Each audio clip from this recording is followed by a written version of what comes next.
Before I can show you how to do morning work today, there's one really quick math lesson that we haven't gotten to, and I wanted to teach it really quick so that then you can use that each day in your morning work. And for this, we're going to be pretending that we are a very, very hungry alligator. So when we're drawing an alligator, we're going to have a little slanted line going this way, and then a little slanted line going this way. There's our alligator. And we're gonna pretend he's got sharp teeth. You don't have to draw your teeth. I'm gonna pretend we have sharp teeth, okay? So there's one alligator, and sometimes he faces this way, and then other times he faces this way. Whoop, hit my own thumb. And again, we're gonna pretend that there's teeth in here, and that this alligator is very, very hungry, and we call him Alligator. An alligator likes to eat big numbers. So when alligator is really hungry, he always eats the biggest number. So when we're looking at things like this, sometimes we'll have a number that says 8, and then maybe 2. Which one's the bigger number? 8. An alligator always wants to eat the biggest number. So in this one, we're gonna draw our alligator with his mouth open to eat the number 8, because 8 is greater than 2. And alligator's really hungry, so he needs to eat something big. Now I'm gonna show you your morning work paper, and then this will help you to understand why. Here is our morning work paper for this week, and just so you have an idea. So what you're going to be doing for this part up here is you're going to count how many clovers are here. So this one, let's do it together. 1, 2, 3, 4, 5. So right here, I'm going to write the number 5. And then this part, let's count them together. 1, 2, 3, 4. So I'm going to write a 4 right here. And then right here, we're gonna draw that alligator. Which number is bigger, the 5 or the 4? Yeah, the 5. So we're gonna draw an alligator right here eating our number 5. And then you'll do the same for right here. Then down here, what number is this? Yeah, it's number 1. So we're going to find the word for 1. Let's see if you can see, where's 1? Yep. There it is. So we're going to take our word 1 and write 1 right here. And then we'll write 7 and 2. We've been practicing this for the last few weeks, so hopefully you know what you're doing here when you're writing 10s, 1s, and how many we have in all. And then on the back of the paper, this is where things can be tricky. So this box up here on the top, we're going to be looking for things that start with BL. And BL, when we blend it together, says boo. So we have a bat, blender, blanket, blindfold, lock, and block. There are 4 of them that start with the bl sound. Okay. Then right here, we have blueberries, and you're going to circle if it starts with a b, an ul, or a bl. Blueberries. And then we have a lollipop. Does lollipop start with a b, ul, or bl? This word is the word they and the word play. So hopefully you can figure that out. And then today, this box is going to be a little trickier. Short A is going to be colored yellow, and long A is going to be colored green.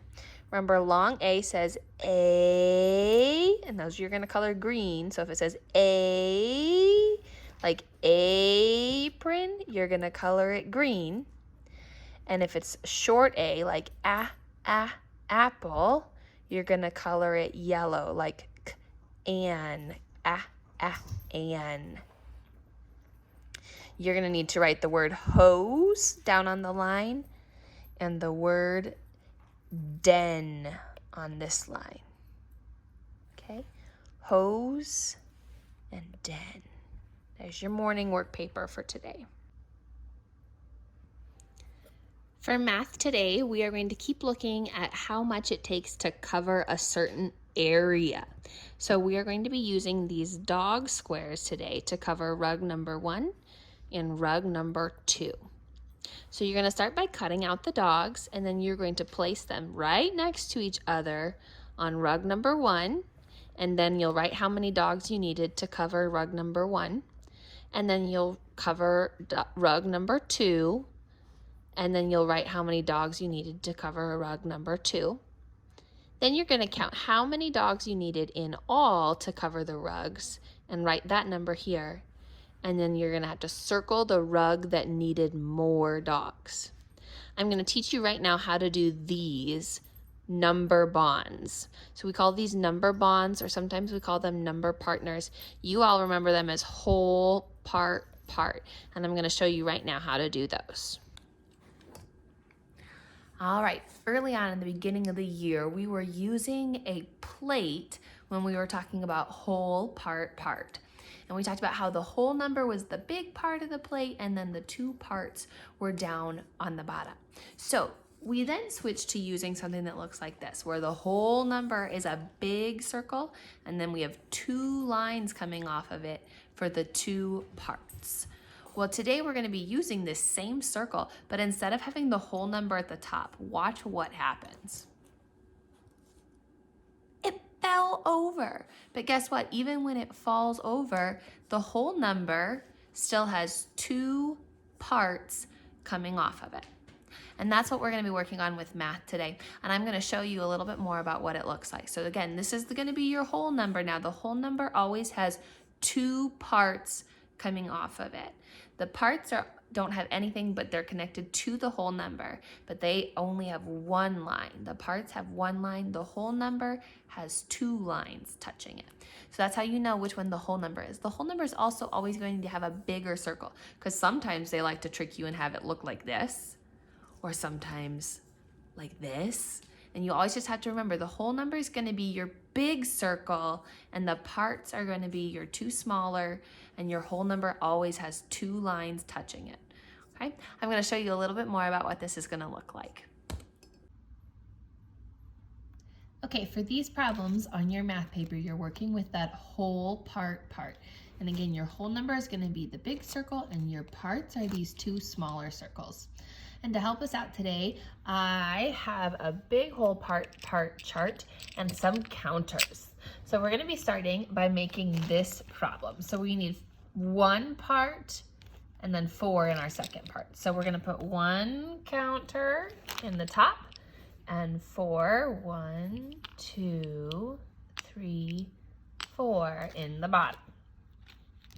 And in order to find the whole number, we need to move each of these into the whole number circle. So we're going to move the 1 part and then the 4 part into the whole number circle.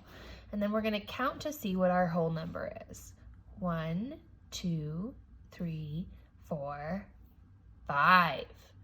So in this circle right here, we're going to write our number 5, because 1 and 4 make 5. Our next problem gives us 5 as a whole number, and then they show us one of the parts, but we're missing our other part. So over here, let's make sure we still have 5 in our whole number. 1, 2, 3, 4, 5. Okay, so we have 5 as our whole number, and if we double check over here, it says 2 is our part. So we're going to move 2 to our top part circle. 1, 2. And then we're going to move the rest to our other part. Let's count and see what our missing part is. 1, 2, 3. So in this circle right here, we're going to write a number 3. If you need help doing this, a great way to do this is to use maybe beans or something small at home like pennies, and create your own whole part chart using another piece of paper or using the back of your math paper for today. For phonics this week, there are 3 different sounds that some of you are going to be working on. So I want to run through each of them super quick so that you have an idea of what you're looking at. So a couple of you are working on S and H together. And when we have S and H together, it makes a new sound. It doesn't say S, ha. It makes the sound sh. So as you work on your papers this week, you're going to see that SH together says sh. So wherever you see an SH on your paper, you might want to circle it so that you remember that it makes one sound together.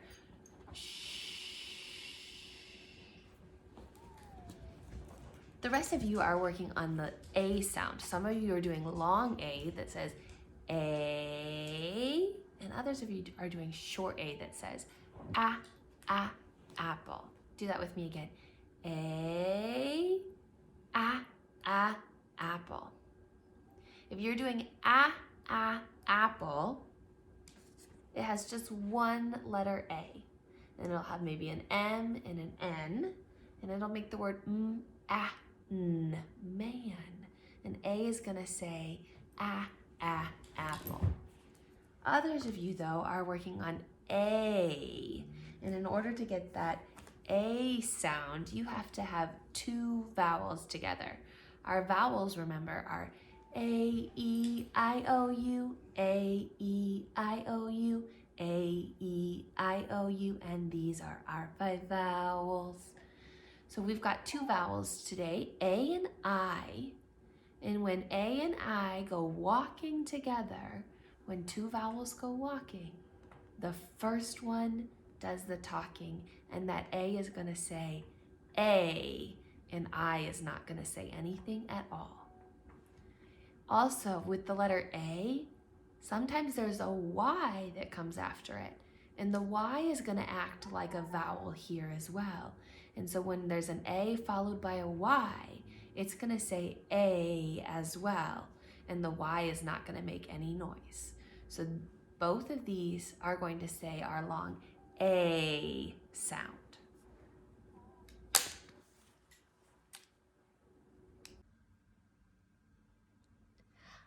I almost forgot today's mystery word. The mystery word for today is cat. So on the line for today, you need to write our mystery word, which is the word cat.